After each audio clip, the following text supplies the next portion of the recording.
The United States is offering political risk insurance to any tankers operating in the Gulf, so we're putting up የሌሊቱ ፀሐይ በድንገት ወደ አውዳሚ የሲኦል እሳት ተቀየረ። የማይደፈረው ዓለም ላይ ወደር የለሽ የቴክኖሎጂ ጥግ ተብሎ ሲዘመርለት የነበረው የአየር መከላከያ ጋሻ ሰማዩን በሞሉት የሞት መልእክተኞች ፊት አቅም አንሶት ተንበረከከ። ቴል አቪቭ የመከላከያ፣ የኢኮኖሚ፣ የቴክኖሎጂና የዘመናዊ ተምሳሌት ከተማ ዛሬ በባለስቲክ ሚሳኤሎች የቁጣ ዝናብ ስር ወድቃለች። ይህ የሩቅ ዘመን ትንቢት አይደለም። ይህ አሁን በዚህ ሰከንድ በዓለማችን ላይ እየተፈጸመ ያለ የዓለም የታሪክ አቅጣጫ ለዘላለም ሊቀይር የሚችል እጅግ ዘግናኝ እውነታ ነው። ከ10 ዓመታት በፊት በስውር በእጅ አዙር እና በስለላ ሲካሄድ የነበረው የጥልቁ ጦርነት ዛሬ ጭምብሉን ገፎ ፊት ለፊት ወጥቷል። ኢራን ሙሉ ወታደራዊ ጡንቻዋን በማሳየት በመቶዎች የሚቆጠሩ እጅግ ዘመናዊና አጥፊ የሆኑ ባለስቲክ ሚሳኤሎችን በቀጥታ ወደ እስራኤል ልብ አስወንጭፋለች። መላ እስራኤል በሚያስገመግም የፍንዳታ ድምፅ እየተናወጠች ነው። ህዝቡ በድንጋጤ ወደ ምድር ቤት መጠለያዎች እየተራወጠ ነው። የዓለም መሪዎች በኩለ ሌሊት ከእንቅልፋቸው ነቅተው በድንጋጤ ስብሰባ ተቀምጠዋል። ዛሬ ሶስተኛ የዓለም ጦርነት ሊቀሰቅስ የሚችልበትን ትልቁንና አደገኛውን በር በኃይል አንኳኩተናል። ታዲያ ይህ ሁሉ አውዳሚ ክስተት እንዴት ሆነ? የማይበገረው የእስራኤል የአየር መከላከያ ስርዓት እንዴት ሊጣስ ቻለ? የኢራን ወታደራዊ ስትራቴጂ እና ቀጣይ እርምጃ ምንድነው? እና ከሁሉ በላይ ደግሞ ይህ ታሪካዊ ክስተት ዓለማችን ወደ የትኛው የጥፋት ገደል እየገፋ ነው? ድብደባው የተጀመረው ማንም ባላሰበው ፍጥነት፣ ስልትና ጥንካሬ ነው። ሰማዩ በቅጽበት በብርሃን ተሞላ። ነገር ግን ይህ ብርሃን የህይወት ሳይሆን የሞትና የውድመት ብርሃን ነው። ከኢራን ግዛት ጥልቅ የከርሰ ምድር ወታደራዊ ጣቢያዎች የተተኮሱት እነዚህ ባለስቲክ ሚሳኤሎች የከባቢውን አየር ጥሰው በመምጣት እጅግ በሚያስፈራ ድምፅ ፍጥነት ወደ ኢላማቸው ተምዘግዝገዋል። ኢራን የተጠቀመችው ስልት ተራ የሚያስፈራሪያ እርምጃ አልነበረም። የጠላትን አቅም የማሽመድመድና ከፍተኛ ጉዳት የማድረስ ግልጽ ዓላማ ያለው ሰፊ ወታደራዊ ኦፕሬሽን ነው። ቴል አቪቭ፣ ኢየሩሳሌም እንዲሁም በኔጌቭ በረሃ የሚገኙ እጅግ ሚስጥራዊና ስትራቴጂካዊ ወታደራዊ ሰፈሮች የዚህ የቁጣ ማዕበል ቀዳሚ ሰለባዎች ሆኑ። ከተማዎቹ በከባድ ፍንዳታ ንዝረት ተሞልተዋል። ረጅም ፎቆች ተንቀጥቅጠዋል። መሰረተ ልማቶች በከፊል ወድመዋል። የሰዎች ጩኸት፣ የአምቡላንስና የፖሊስ ሳይረን ድምጾች የከተማዎቹን አየር ሞልተውታል። ኢራን በዚህ ጥቃት ያስተላለፈችው መልእክት ግልጽና የማያላውድ ነው። የትኛውም የእስራኤል ክፍል፣ የትኛውም ወታደራዊ ማዕከል፣ የትኛውም የሰፈር ጣቢያዎች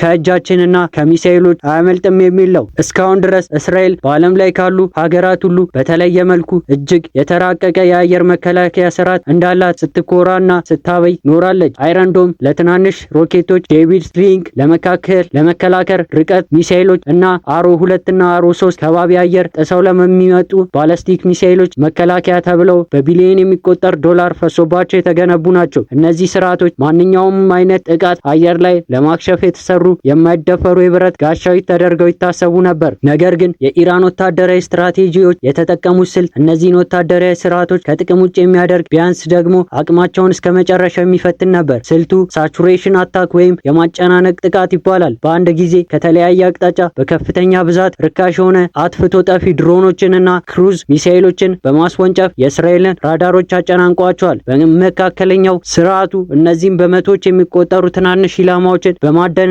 በማጥፋት ላይ ያለው ትክክለኛዎቹን ከባዶዎቹና እጅግ ፈጣኖቹን ባለስቲክ ሚሳኤሎች ከላይ በኩል ከከባቢ አየር ውጪ ወጥተው ኢላማቸውን በኃይል ደበደበው። በተጨማሪ ኢራን አቅጣጫቸውን በራሳቸው መቀየር የሚችሉና ራዳርን የሚያታልሉ ቴክኖሎጂ መጠቀሟ መከላከያውን መበሳት እንዲችል አድርጎታል። ይህ ጥቃት የሚያሳየው አንድ ትልቅ ሀቅ አለ። በመካከለኛው ምስራቅ ያለው የኃይል ሚዛንና ስነ ልቦና የበላይነት ለዘላለም ተሽሯል።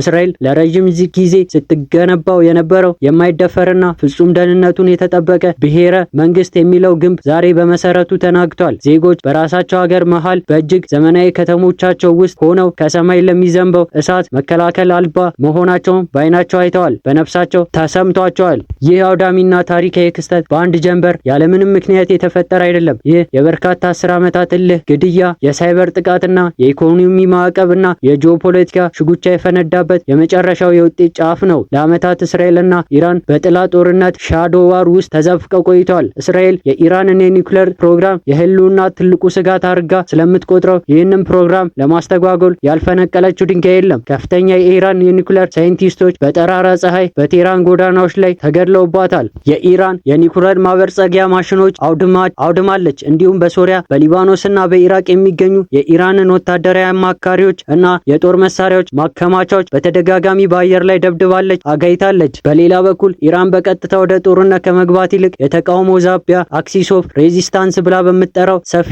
ኔትወርክ አማካኝነት እስራኤልን ስትወጋና ስታዳክም ኖራለች። በሰሜን በኩል በሊባኖሱ ሄዝቦላ፣ በደቡብ በኩል በጋዛው ሐማስና እስላማዊ ጂሃድ እንዲሁም በቀይ ባህር አካባቢ በየመኑ ሁቲ አማጺዎች በኩል እስራኤልን በየአቅጣጫው ከባ የእረፍት ጊዜ ነስታለች። ይህ ስልት የኢራን በቀጥታ ጦርነት ውስጥ ሳትገባ የእስራኤልን ኢኮኖሚ ጦር እና ስነ ልቦና እንድታደማ አስችሏት ቆይታለች። ነገር ግን የጨዋታው ሕግ እና የቀይ መስመሮች በቅርቡ ሙሉ በሙሉ ተሰብረዋል። ዲፕሎማሲና ዓለም አቀፋዊ ሕጎች ተጣሱ። ከፍተኛው የኢራን የጦር ጀነራሎችና ዲፕሎማቶች በተደጋጋሚ ኢላማ እየተደረጉ ተገደሉ። የኢራን መንግስት በሀገር ውስጥ ሆኖ በደጋፊዎቹ ዘንድ ከባድ የፖለቲካ ጫና ውስጥ ወደቀ። እስከ መቼ ነው ዝም ብለን የምንመጣው? የእስራኤልን ድፍረት መቼ ነው የምናስቆመው? የሚለው ጥያቄ የቴህራን መሪዎች አላስቀምጥ አላቸው። ብሔራዊ ክብራቸውን ለማስጠበቅ የህዝባቸውን ሞራል ለመገንባትና የእስራኤልን ድፍረት ለመግታት ቀጥተኛ ከባድና ታሪካዊ ምላሽ መስጠት ብቸኛው አማራጭ ሆኖ ተገኘ።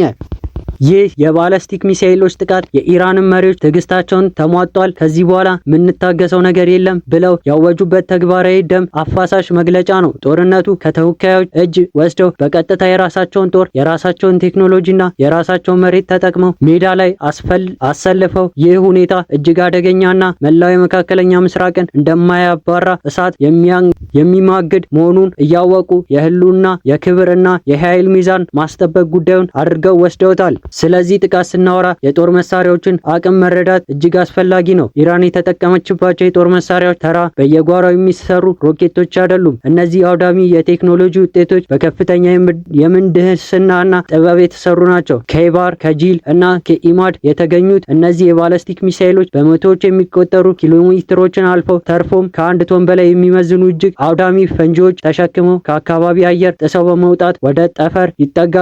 ከዚያም በከፍተኛ የስበት ኃይልና በራሳቸው ሞተር ፍጥነት በሰዓቶች በሺዎች የሚቆጠር ኪሎሜትሮችን ፍጥነት ወደ መሬት ይወርዳሉ። በዚህ ፍጥነት የሚመጣውን አካል ራዳር አይቶ ተንትኖ መከላከል ሚሳኤሎችን ልኮ ለማክሸፍ ያለው ጊዜ በሰኮንዶች የሚቆጠር ነው። አንዳንዶች የኢራን ሚሳኤሎች እስከ 2000 ኪሎ ሜትር እና ከዚያ በላይ የመጓዝ አቅም አላቸው። ይህ ማለት ሙሉ የእስራኤል ግዛት ከጫፍ እስከ ጫፍ እንዲሁም በመካከለኛው ምስራቅ፣ ባህሬን፣ ኢራቅ፣ ዩኤስ ያሉ የየትኛውንም የአካባቢ የጦር ሰፈሮች በኢራን ቀጥተኛ የጥቃት ክልል ውስጥ ገብተዋል ማለት ነው። እነዚህ ሚሳኤሎች ኢላማቸውን ሲመቱ የሚያደርሱት ውድመት በቀላሉ የሚገመት አይደለም። አንድ ሚሳኤል ብቻ አንድ ግዙፍ ህንፃ ሙሉ በሙሉ ወደ አመድነት የሚቀይር ሰፊ ወታደራዊ ካምፕን የማጋየትና የአውሮፕላን ማረፊያ መንገዶችን የማፈራረስና በመቶዎች የሚቆጠሩ ሰዎችን ህይወት በቅስፈት የመቅጠፍ አቅም አለው።